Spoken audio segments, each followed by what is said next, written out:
we are looking at how to care for the church's dysfunctional family. And so this picture, Jesus, he's holding the baby. They're trying to take a good snapshot, and the church is just all over the place behind them. They're fighting, they're arguing, everything else. And so, we're going to look at our dysfunctional family and how Jesus says we can care for our family. We are in what Julie pointed out is Jesus' fourth discourse through Matthew. He gets 5 because Moses got 5 as well, and we're recreating the First Testament with the Gospel of Matthew. And this fourth discourse in Matthew 18, it starts with, at that time. What time? Well, what just happened was Peter messed up again. And Jesus covered for Peter. Jesus says, okay, you signed me up for the temple tax. Go catch a fish. Go fishing, Peter. Go calm down. Take a breath. And there'll be some money in that fish, though, and you can cover us because you signed us up for that. And I can imagine the other disciples are there. And how Matthew has this is he says, at that time. So Jesus and Peter just had this conversation, and the disciples go, Jesus, who's the greatest in the kingdom of heaven? And all of you may picture this in a different way. Perhaps it's my cynicism that comes in. But how I picture it is that Peter's messed up 3 times in a row now. He's been a kind of leader to the group. Informally right now is how it appears from Matthew, but he's this leader figure, and he's now messed up 3 times. And knowing how there's some infighting going on with the disciples, maybe the other disciples are sensing weakness as they still are vying for top spots. Peter's not looking so good anymore. He certainly isn't the greatest anymore. Come on, this guy just messed up another time. Now is when we strike. Jesus just sent him away to go fishing. Let's jump in and ask Jesus, who's the greatest now? They want a name. Jesus, who is the greatest now? Your kingdom is right here, right now. Like it's starting small, but we're it. So who among us is the greatest? We know it's not Peter anymore. And so they want a name as they fight to be elevated, but Jesus doesn't give them a name, he gives them a type. And Julie talked about this last week, and she explored the typology of a child, especially in the humility of a child. So then, as Bruner puts it, the kingdom of heaven is populated by children and by the childlike. Jesus says, the children are the greatest, and if you want to be the greatest, be like them. So the disciples want to know, okay, so who's the greatest in the kingdom? The word for greatest is also the biggest. Who's the biggest, most important in the kingdom? Because Peter's kind of knocked himself down a few pegs. He's not the biggest and greatest anymore. So Jesus, who's the biggest? And Jesus' reply is, the biggest in the kingdom are the littlest. To grow in Jesus, to grow as a disciple, you grow downward. You grow downward into children.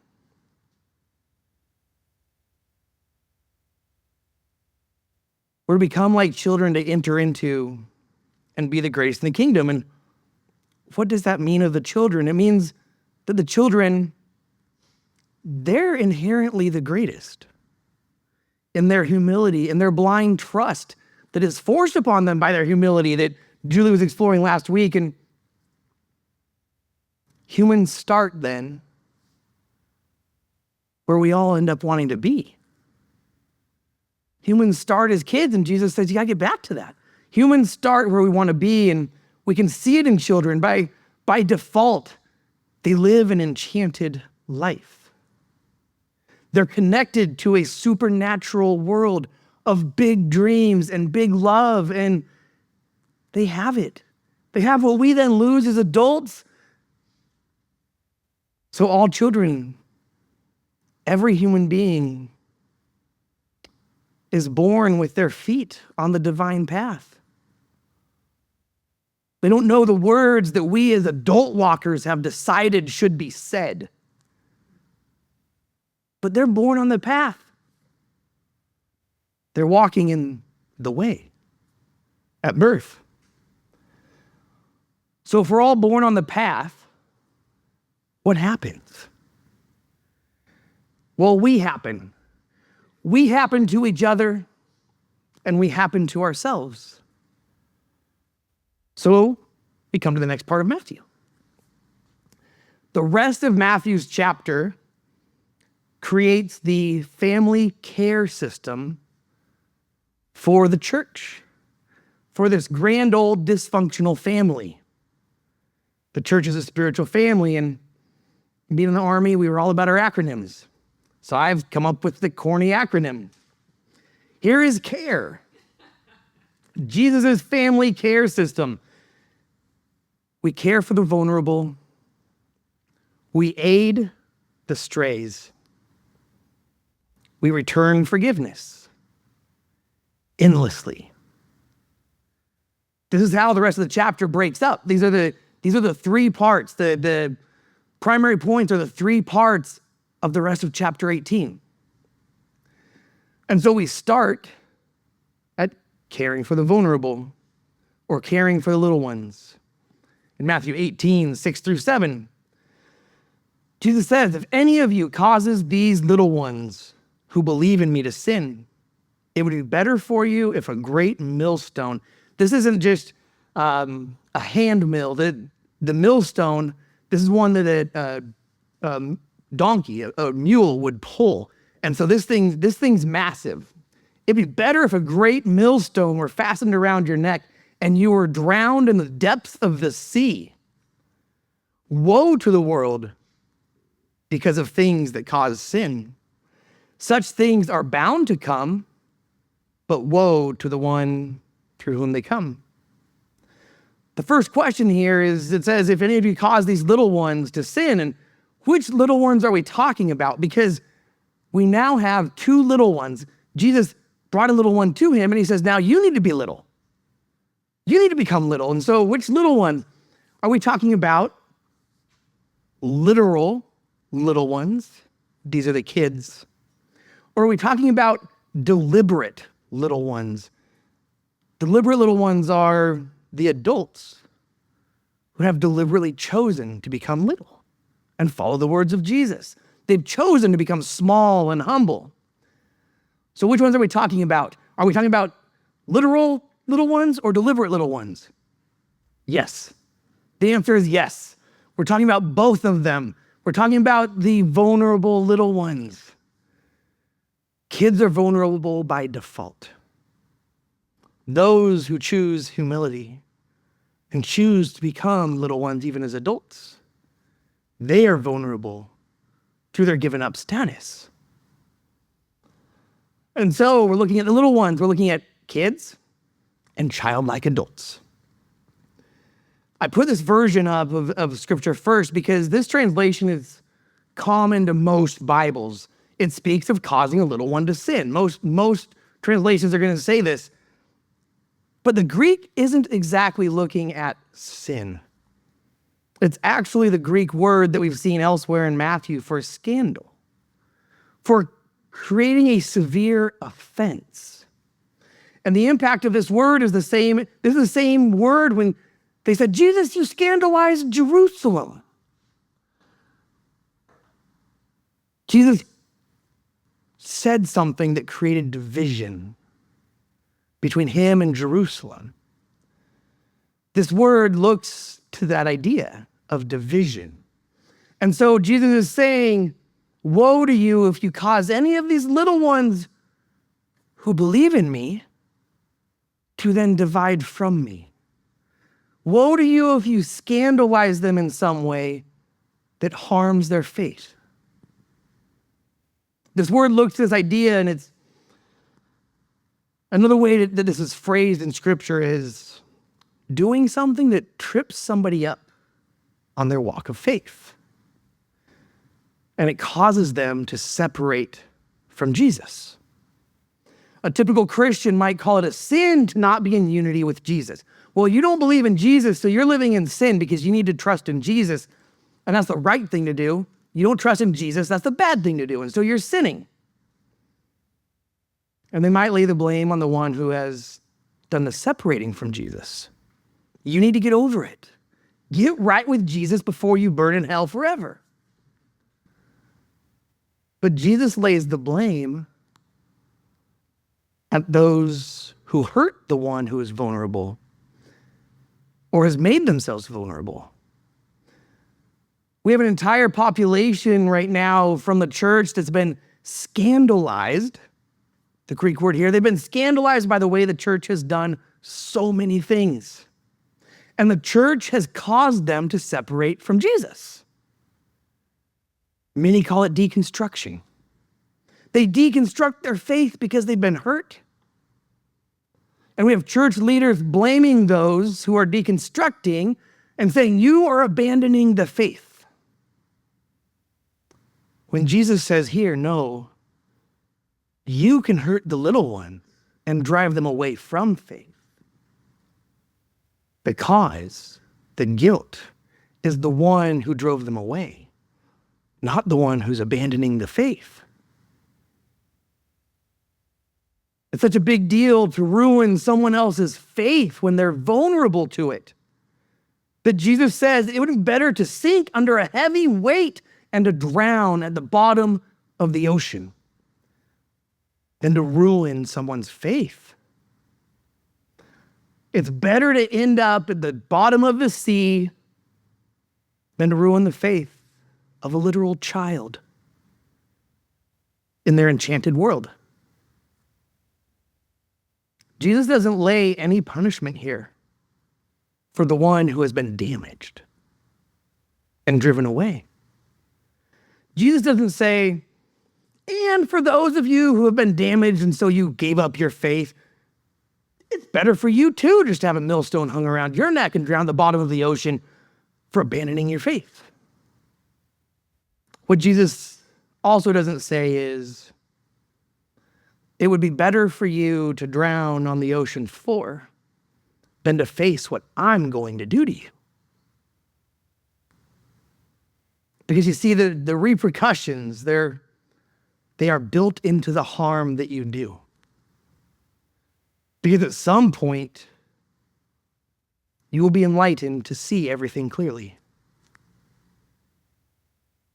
And you'll see the harm you did. And the weight of that will hurt. And Jesus said it will hurt. It will drown you and feel heavier than if you had a millstone around your neck and you drowned in the literal ocean. Child molesters who have shattered the enchanted faith of children and then come to know God and God's divine love. Child molesters who come to realize divine love, they often testify to the agony they now carry in realizing what they did. And now they know that their victims cannot conceive of a divine goodness from the pain that the molester planted in them. Spiritual leaders can look back at the things they have done that have hurt the vulnerable. Sometimes it happens out of ignorance. Sometimes it happens out of simply immaturity due to the lack of experience. But spiritual leaders can look back as they grow in divine love and they can say, man, I messed that one up. I damaged that person's relationship with Jesus and I drove them away. Jesus knows. Jesus says, knowing the weight is going to come upon you and the depths of the emotions that you're going to drown under when you realize how much you hurt someone. It'd be easier to have a millstone, the weight of a millstone, than it would be to carry the weight of the damage you've done. It would be easier to drown the bottom of the ocean than to drown in the emotions of realizing what has happened, what you've done. With a millstone and drowning in the ocean, it happens once in a moment. But when you realize the weight of what you've done, you drown under those emotions, you can carry that for a long time. I can attest to that. I'm someone who's hurt many people in my life. I've driven a wedge between them and a chance to have faith in Jesus, who I've come to know and love now. And it's heavy, and the emotions are deep. And it's an experience that I've now carried for years, and I have to carry for more years. And it's harder, I believe, than just a moment. A moment with a millstone and a moment at the bottom of the ocean that passes in a moment. So we aren't looking here, though, at making someone sin. We're not looking so much at making someone sin as much as we're looking at treating someone so scandalously bad that we damage their ability to trust there's any goodness and love out there. I take from Bruner's translation as we move on to verse 7. He removes the idea of sin from this because that idea is not there. Bruner says, but whoever hurts, and I put in here in parentheses the word scandalize, so you know this is the Greek word scandalize, so you can see where it is in here. Whoever hurts, whoever scandalizes the faith of even one little one who trusts me. It would be better for that person if a millstone were hung around their neck and he or she was drowned in the depths of the lake or the ocean. Woe to the world because of the scandalous things, this is the word again, that happen that damages people's faith. Such scandal or damage is inevitable. But woe to that individual through whom such hurt or such scandal happens. 4 times the Greek word for scandal is used. It's the same word, and the word woe that starts out verse 7, it's an expression of sadness or misery. Empathetically, it is a recognition of the misery of someone else and feeling it with them. It's like Jesus sees someone who's hurting and goes, oh, misery. And yes, he's speaking to their misery, but he's also feeling misery. So in verse 7, Jesus is saying, I'm sad for the sadness of the world. I'm in misery for the misery of the world's experience because of all the things that are going on in the world that is hurting people's faith. But Jesus goes on, damaged faith is inevitable, though. We can go, why? Why? Why? It's the questions that Julie said kids ask. Why? We've talked about this. Love requires freedom. And freedom involves not just the risk of hurt, but the inevitability of hurt. Because imperfect people do things imperfectly. But it isn't love if it isn't free. Control from a controller is born from pain in the controller, and it's an attempt to prevent more pain for themselves. But it creates pain in others because where others feel controlled, they don't feel loved. To control who we love is to suffocate who we love. And I know it because I've been the controller. And I've watched the internal death that I've caused to others in my control. I've held people in the darkness of my grip for control. And I know I've damaged their ability within my grip to have any faith anymore. And to this day, some who I've damaged, they still exist in the darkness of my grip that still holds them. Jesus says that causing such damage to each other, it's inevitable. And through it all, Jesus expresses the misery as he joins into a world of damaged faith. But notice this. Jesus expresses the same sense of sadness with those who are being damaged as he does with those who are doing the damage. Jesus says, misery to those who are being damaged. And misery, I suffer with those who are doing the damage too. Jesus' heart goes out to both sides. And thank God it does, because at different times in our lives, we will either be the one whose ability to trust in goodness and love is being hurt, or at different times in our lives, we'll be the ones who are damaging other people's ability to trust in goodness and love. Jesus feels for both sides, and thank God, because through our lives, we will be on both sides. But in case we think that inevitability is an excuse, Jesus tells us how seriously we should take the damage that we do. And he gets to its root. He says, so if your hand or foot is hurting, scandal again. It's the same word. Now this is the 5th time it's being used.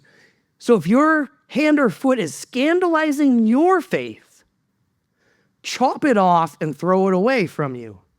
It would be better for you to go into life maimed or lamed than to have 2 hands and 2 feet and to be thrown in the eternal fire. And if it is your eye that is hurting, scandalizing, the 6th time he's used this word now, if it's your eye that is scandalizing your faith, pluck it out and throw it away. It's better to go into life with a single eye than to have 2 eyes and end up in, the word for hell here is Gehenna, in the fire of Gehenna. Sadly, through the years, many people have read this literally. And they've plucked out and chopped off body parts in order to escape literal fire. But Jesus is in a section of metaphor. He just talked about adults becoming like children. Children is the metaphor. In another couple of verses, he's going to compare believers to sheep. Sheep is a metaphor. And a bit later, we're going to see emotional damage being spoken of in the metaphor of monetary debt. But sadly, well-meaning people, they didn't pick up on how Jesus was talking in this section. And they literally maimed themselves due to misreading a section of metaphor. And the human body, though, has shown that all the maiming I do to my physical body until I run out of things to maim will not actually separate me from what actually damages faith. What damages my faith and the faith of others is what in me, and it's in others. Here's what Jesus is saying. He ended the last section saying, it is inevitable that you are going to experience faith damage and cause faith damage. That's inevitable. But that's no excuse. Don't be guilty of being a perpetrator of faith damage. Do everything you can not to do it. And here's how you work on not being a perpetrator. As much as possible, cut out of your life the things that are damaging you. Brad Jerzak calls it cutting your losses. If your hand or your eye is already lost and it is damaging you to the point it's going to ruin everything else, metaphorically, get rid of it. Get rid of the bit in your life that is causing a problem before it turns your whole life into a problem. Jesus speaks graphically here because he does want us to take this seriously and not be timid about getting the things out of our lives that are scandalizing our faith, damaging our faith. And it isn't just about saving ourselves. It's not just about stopping the damage to our own faith. This is the root method that Jesus whittles down to as the way to stop perpetrating damage on others. This is the closest place in the Bible that I believe it will come to saying what's a common adage. Hurt people. Hurt people. And so he's saying if you're getting hurt, you're going to hurt others. So cut out of your life what is not safe to you, what is causing damage to you, and you will then be safer to the faith of others. Cut down the damage you are taking, and you will cut down on the damage you are dealing. What is metaphorically referred to as a hand, a foot, and an eye, it could be a person in your life that you should cut out. It could be a habit in your life that you should cut out. From the metaphor, it is something that is intimately attached to you. It could be a friend group. It could be a song. I don't know. Only you can know. Often only you can know with the help of God's Spirit, because that's the independent third party. We are often too closely tied to something to see that it needs to be removed.